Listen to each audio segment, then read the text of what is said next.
The pen was one of those cheap blue biros on a length of string, and the string was too short, so you had to lean in at an angle to sign anything. And I remember thinking about that, about the string, about how I would have to lean, in the 2 or 3 seconds before the clerk asked her question. That is the whole event. A woman of perhaps 40 behind a counter in the Chiang Rai land office, on a Wednesday morning in October 2024, asked me a question in careful English, and my wife answered it before I could, quickly, in Thai, and the clerk waited about a second and a half, and then asked me again, directly, looking at my face this time, and not at the file. And I said in the end that I would like a little time, and we drove home. And I am 68 years old. My name is Graham, and I have spent 19 months trying to work out whether that woman saved my life, or whether I destroyed the best thing that ever happened to me, because a clerk was thorough on a Wednesday. I should say straight away that I am not sure I should be telling you this at all. I have listened to a great many of these accounts. Men who lost houses, men who lost everything, men who found out things I cannot imagine finding out, and I have nothing of that kind. Nothing happened to me.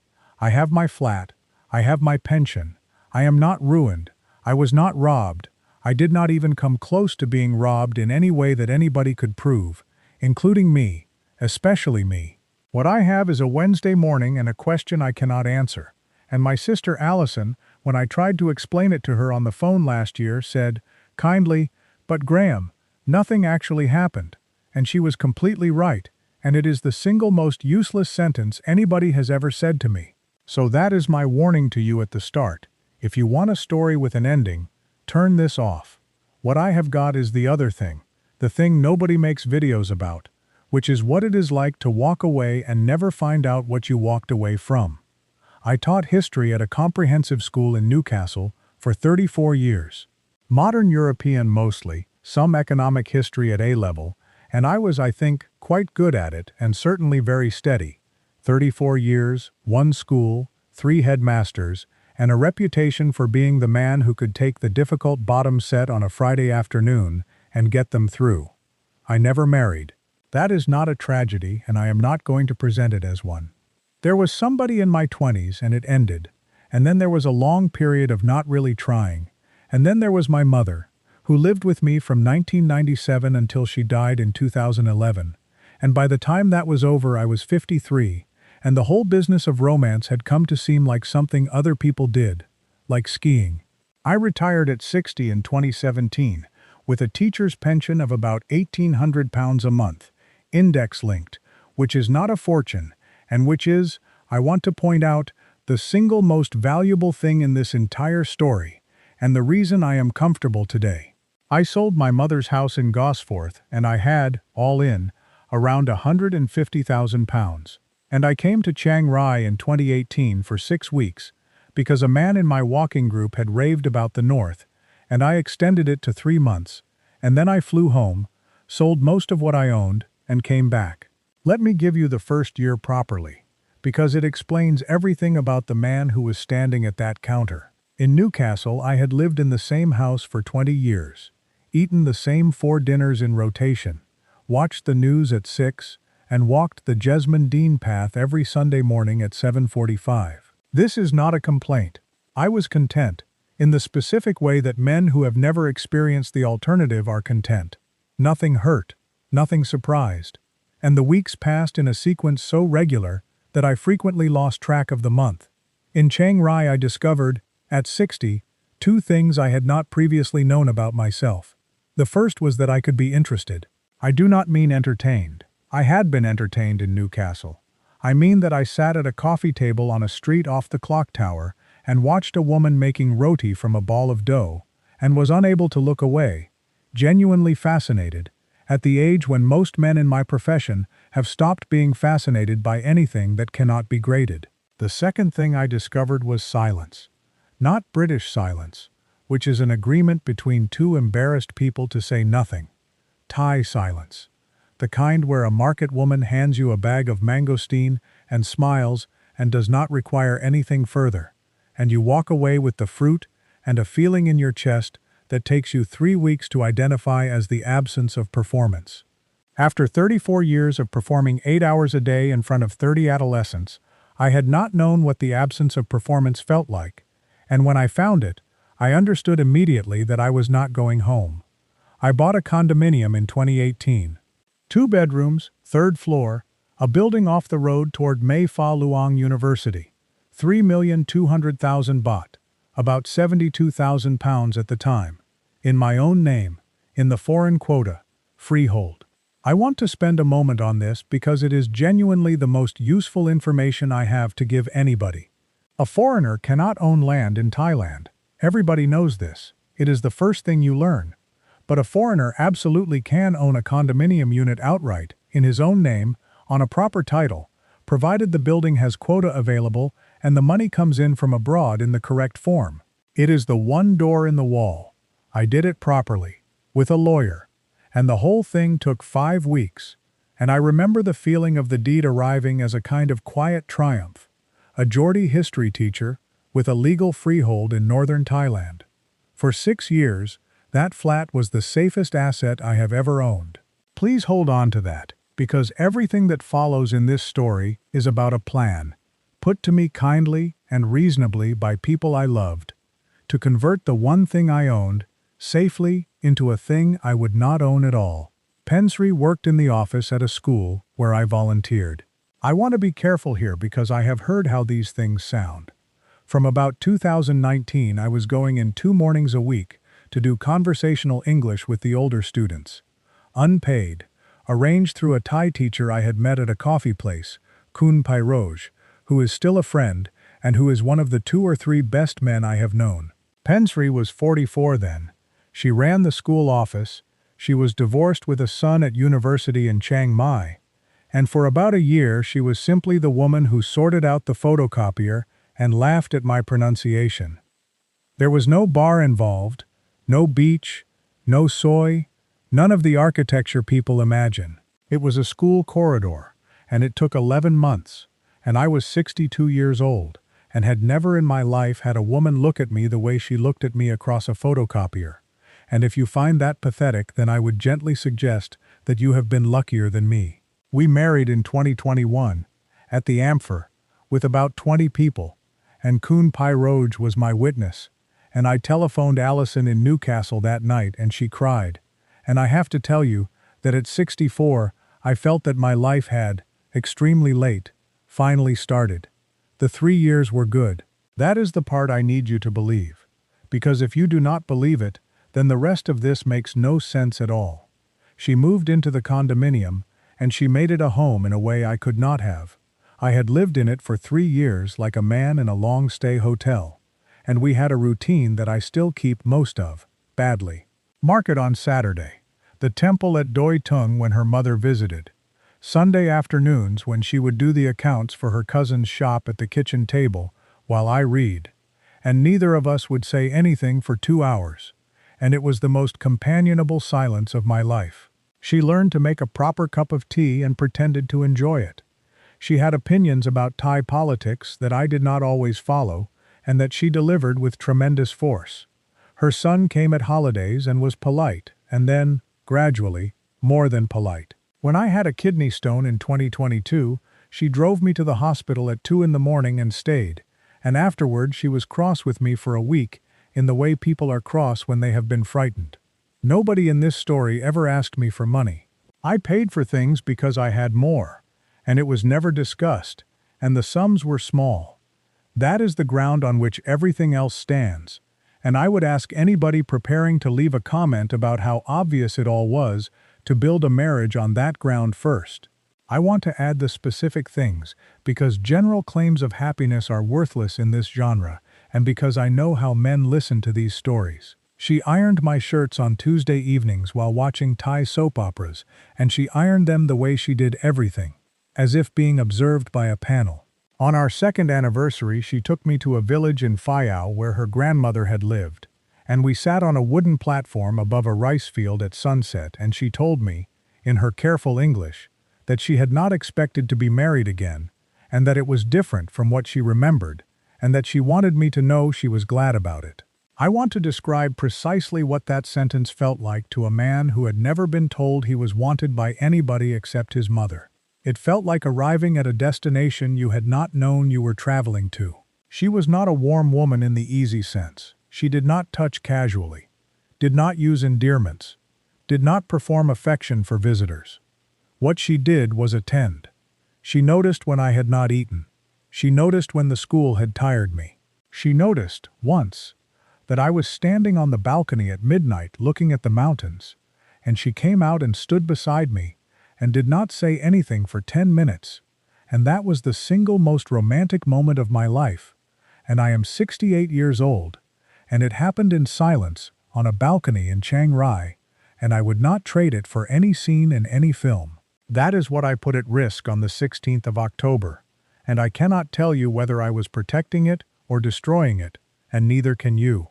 The conversation happened in March 2024, at the kitchen table, and it was not a proposal so much as a worry. Pensri's uncle had died in Phayao, and there had been a mess. The family had spent 14 months and a good deal of money getting the estate sorted, and there had been a dispute with a cousin, and she came home from the funeral genuinely upset and said, in effect, "What happens to me if you die?" And I said, "What do you mean it's in the will?" And she said, "Whose will where?" And I realized I did not actually know. I had an English will drawn up in 2016 that mentioned the flat. I had never made a Thai will. And over the following weeks, and this was not one conversation, it was perhaps 15 conversations across 4 months, which is important, because a thing put to you 15 times gently is not the same as a thing demanded once. The shape of the concern became clear, and it was, I have to say, entirely accurate. If I died, a foreign-owned condominium passes to the heir named. But if the heir is a Thai national spouse, there are procedures. And if there is no Thai, well, there are more procedures. And it can take a long time, and cost money, and go wrong. And in the meantime, she would be living in a flat she could not sell, could not fully control, and might have to fight her own extended family over. Every word of that is true. I have since checked it with 2 lawyers. That is the thing about this story that I cannot get past. The problem was real.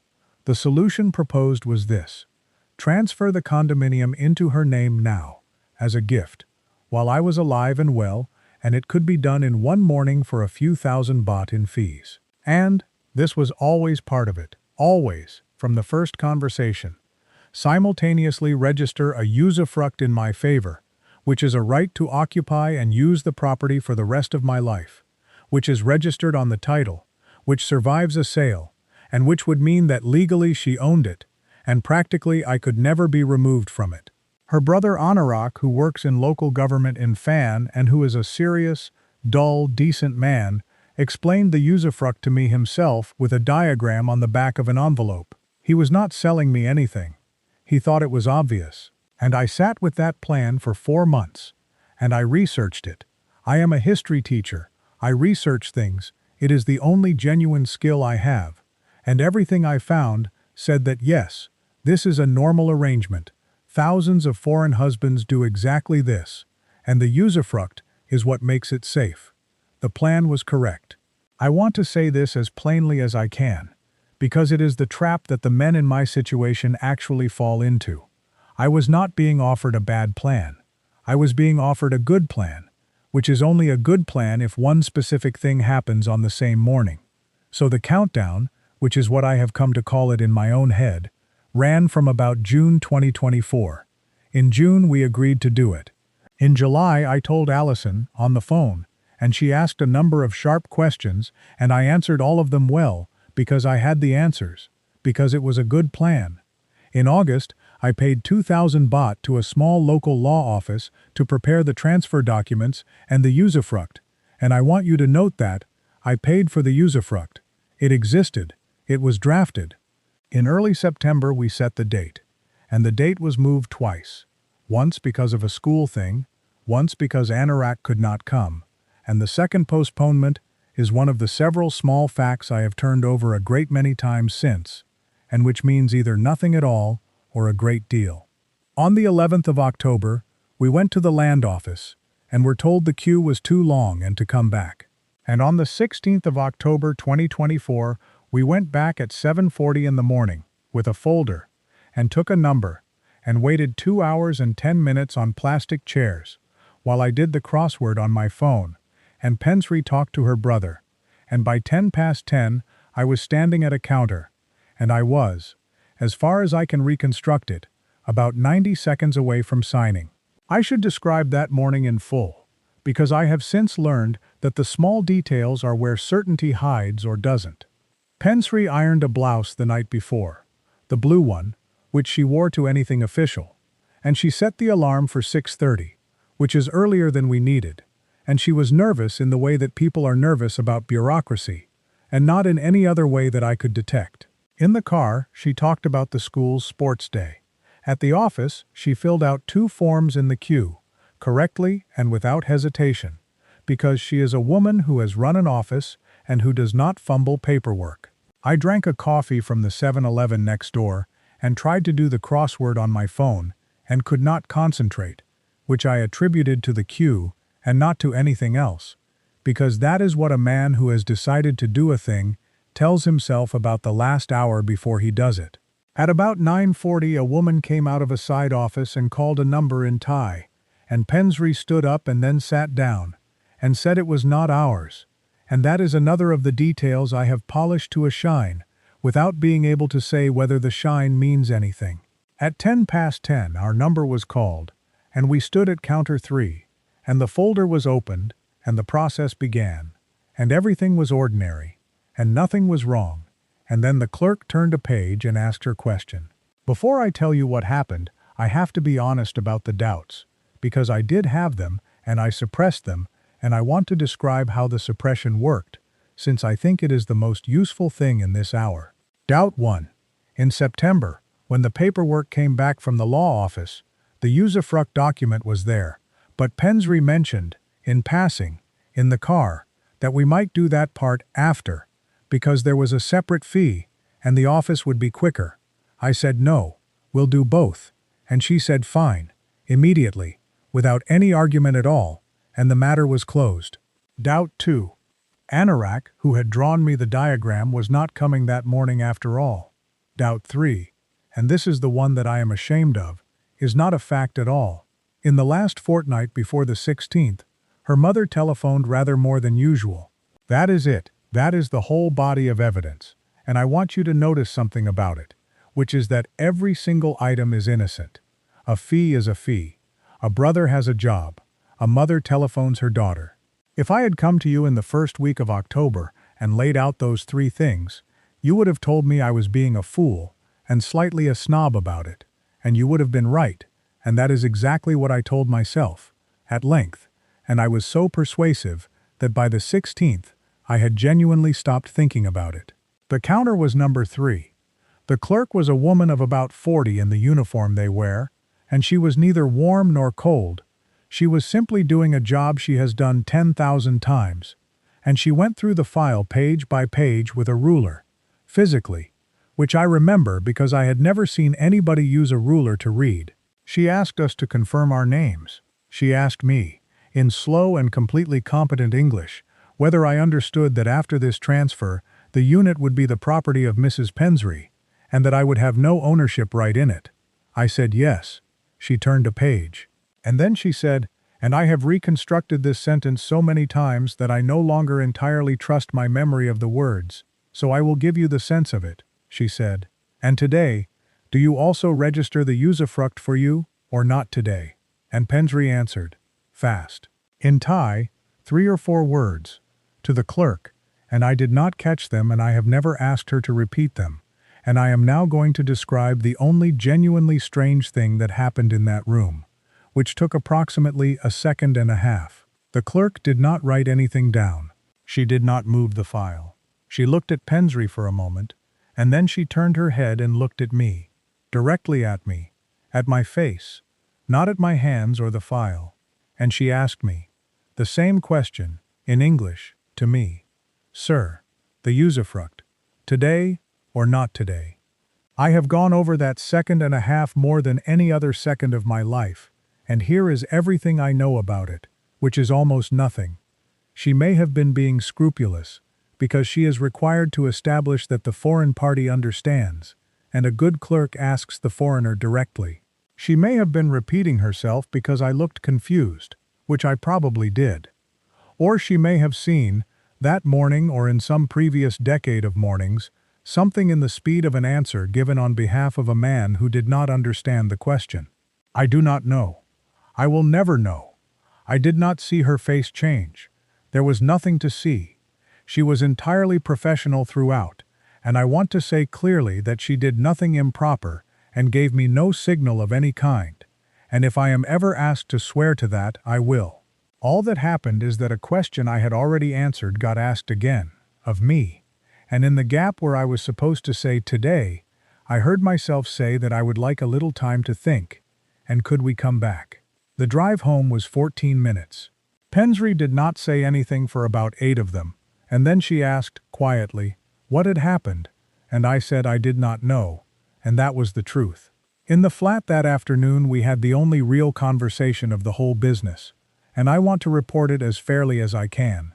She was not angry. She was hurt in a way that I recognized, because I have seen it in classrooms for 34 years. The specific stillness of somebody who has just understood that they are suspected. She said, "You think I want to take your house?" And I said no. And she said, "But you stopped." And I did not have an answer to that then, and I do not have one now. I told her that I wanted to do the Usufruct first, separately, before the transfer, which, incidentally, several people have since told me is not really how it works. You cannot easily register a Usufruct in your own favor on a property you already own. And she said, "Fine, we do it your way," and we never did it any way at all. What followed was not a rupture. There was no scene, no accusation, no packing of bags, and I think the absence of drama is the thing that has made this so hard to carry.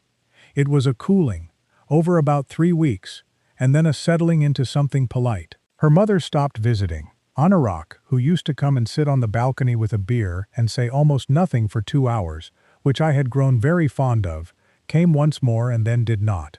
Pensri was courteous and present, and slept in the same bed, and did not once raise it. In December she went to Chiang Rai to see her son for a week, and then for 2 weeks in January, and in February she said she thought she should stay with her sister for a while, and in April 2025 she came back with a box and took her things. And there was no discussion of money at any point, ever, in any way.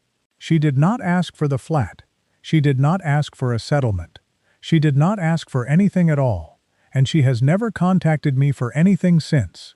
And if you want to know what has kept me awake for 19 months, it is that last fact, which fits both stories perfectly and proves neither. I should describe the box because the box matters. She took her clothes, her mother's photograph, a ceramic cat her son had given her, and the slippers she wore in the kitchen. She left the curtains she had chosen, the cushions she had bought for the sofa, a jar of nam prick she had made that week, and the nameplate. She left them the way a person leaves things when they are too dignified to strip a house and too hurt to come back for details. Or she left them the way a person leaves things when they no longer need to extract anything, because the extraction was prevented. Both. I have been interpreting the contents of that box since April 2025, the way a history teacher interprets primary sources, and I have reached no conclusion, and I will not reach one, and the jar of nam prick sat in the fridge for 4 months before I threw it away, and throwing it away was harder than any part of the land office morning. There was one more thing during the cooling that I have not told anybody. In January 2025, a Wednesday, when she was in Chiang Mai at her son's and had been for 12 days, I drove to the school. Not to volunteer. I had stopped in December because I could not face Khun Pai Road yet. I drove there at about 7 in the morning and parked across the road and watched the students arriving, and I saw Pensri's replacement at the office window, and I sat there for about 20 minutes doing absolutely nothing, and then I drove home. I have no idea why I did it. The school was not involved. Nothing was at risk there. I think I was trying to sit inside the version of my life that had existed before the 16th of October, the way you might walk through a house you used to live in, just to check that the rooms were real. They were real. The corridor was real and the photocopier was real. I have not been back to that car park since, because I did try to find out. I am not proud of the next part. I spent about 4 months in 2025 trying to establish whether I had been the target of something, and I want to tell you exactly how much I found, because it is instructive. Nothing. Not a thing. There was no previous farang. I looked, in the ways available to a man with time and an internet connection and some Thai friends. And Pensri had one prior marriage, to a Thai man, in Phai Yau, which ended in 2016, and which everybody knew about, and which I had known about since 2019. There was no property in her name that she should not have had. Her brother is exactly what he appears to be, a mid-level government employee with a mortgage. I asked Kun Piroj, eventually, in the most shameful conversation of my life, whether he had ever heard anything, and he looked at me for a long time and said, "Graham," she cried in my office, which is also not evidence of anything in either direction. I pressed him. I had to, because I was 4 months deep in a search that was consuming me, and he said 2 more things. He said that when Pensri came to the school after we married, she had told the other staff that she was surprised to be happy, and he said that when she came to clear her things from the office in May 2025, she had been composed and professional, and had asked him not to take sides, and had thanked him for the job, and had walked to the car park without looking back. He offered these facts without interpretation, and I have not been able to add one. I want to be specific about the daily shape of this, because the videos always cut away at this point, and the daily shape is where a man actually lives. I wake at 6. I make coffee in a kitchen that has 1 mug where there used to be 2, and I have bought a second mug twice and returned it both times, because buying a replacement mug is also a decision about which story is true, and I am apparently unable to make even small ones.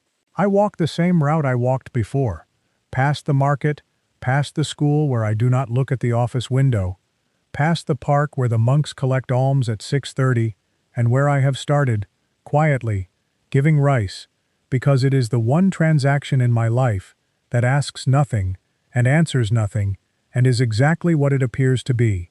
I read in the evenings. I have returned to history, which I had not read in 3 years, and I am working through a book about the 30 Years' War, which is about a conflict whose causes nobody agrees on and whose outcomes served nobody, and I find it oddly companionable. I telephone Allison on Sundays, and she asks how I am, and I say fine, and she says fine, and we both know what fine means, and neither of us has mentioned Pensri by name since June. Every single line of inquiry I opened either dead-ended or produced a fact that could be read 2 ways, and after 4 months I understood that I was not investigating a case. There was no case. I was trying to find a piece of paper that would let me off, and it does not exist, and it is not going to exist, and that is the actual subject of this recording. I should tell you about the other men, because this is a small city and word travels. 3 expats in Chiang Rai have heard the story, 2 from me, 1 from the gossip network that operates among the coffee shops and the visa-run minivans, and their responses divide into exactly the 2 stories I am about to lay out, and none of them has any more evidence than I do. Derek, who has lived here 11 years and who lost a house in Freo in 2018 to a mechanism very similar to the one I have described, took my arm at a market and said, quietly and with total conviction, "That clerk knew, mate. She'd seen it before." And when I asked him how he could be so sure, he said, "Because nobody had one for me."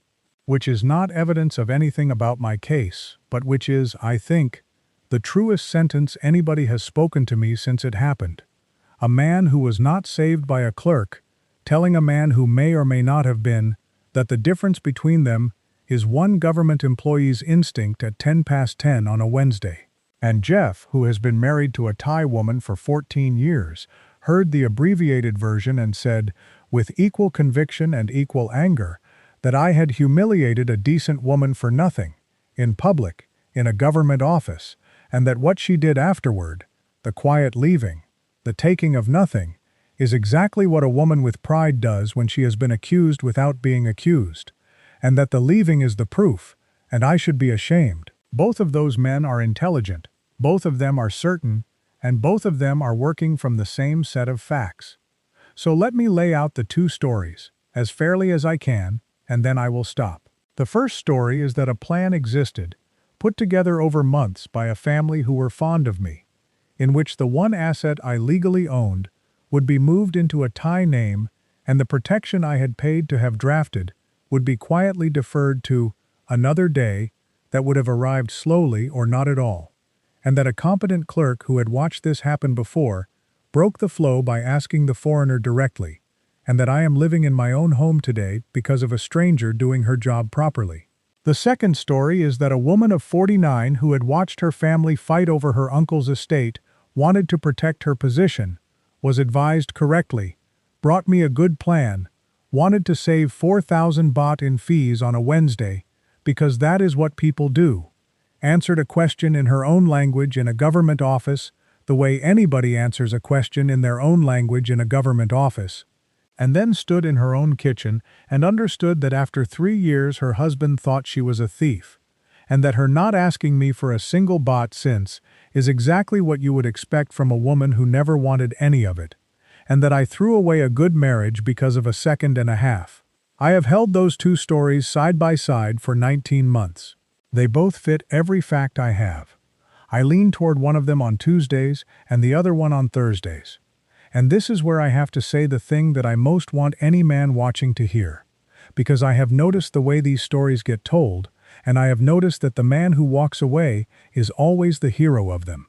He is not. Or at least, he does not get to know whether he is. And that turns out to be an entirely different condition from being one. I did not outsmart anybody. I did not spot a red flag. The 3 doubts I had were rubbish, and I was right to dismiss them. And if I had listened to them, I would have been listening to snobbery, and not to evidence. I did not do anything clever at all. What happened is that a person I have never spoken to before or since asked me a question twice, and something in me sat down, and I have been given credit by 2 or 3 men in Chiang Rai, men who have heard a shortened version of this and have clapped me on the back and said, "Well done. You dodged one." And every time it happens I feel sick, because they are congratulating me on an outcome I cannot verify, and because the price of my dodge, if it was a dodge, was a woman who made my 60s worth living, and I did not even have the courage to accuse her properly. I did not confront her. I did not lay it out and give her a chance to answer it. I just went quiet in a car for 8 minutes and let 3 years dissolve over a season, politely, which is the most English thing I have ever done and the thing I am most ashamed of. I still have the flat. That is the outcome, and by any measure it is a good one. I am 68. I own my home outright in a country I love. My pension covers everything. My health is decent, and I went back to the school in September because Kun Pairoj asked me to, and because sitting in that flat had stopped being restful sometime in the spring. Allison deserves her own paragraph in this, because she has carried it alongside me from Newcastle, and she has done it imperfectly, and she has done it. She flew out in June 2025, the first time she has ever been to Thailand, 5 days, and she was honest enough to tell me afterward that she had been coming to see whether I was all right, and whether the flat was real. We sat on the balcony on her 3rd evening, and she asked me the direct question, "Do you think she was going to take it?" And I gave her the 2-story version, and she listened to all of it, and then she said something that only a sister would say, which was, "Graham, I don't care which one is true.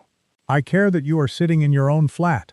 And then she said, "But if you had signed, and the Usufruct had been done as well, you would also be sitting in your own flat, and you would not be alone." And she started crying. Not for me, for Pensri, which was the first time anyone in my life had cried for the person I might have wronged, and I had to go and make tea, because that is what a man from Newcastle does when the conversation exceeds his capacity to remain in the room. Kun Pairoj picked me up on the first morning because he knew I would not go otherwise, and he said nothing in the car and I said nothing, and when we arrived, the students were in the courtyard, and 2 of them waved because they remembered me from before, and that was enough to get me through the door. The new office administrator is a young woman from Chiang San who does things differently from Pensri, and who I have trained myself not to compare, mostly successfully.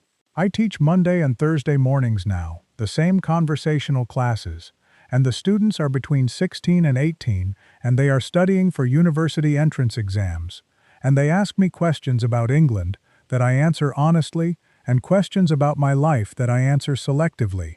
And one of them, the girl who wants to study law, asked me in November whether I had a wife, and I said yes, and then corrected myself and said no, and she waited for me to decide, politely, and I said, "It is complicated," which is the first time in my life I have used that phrase, without judging the person saying it.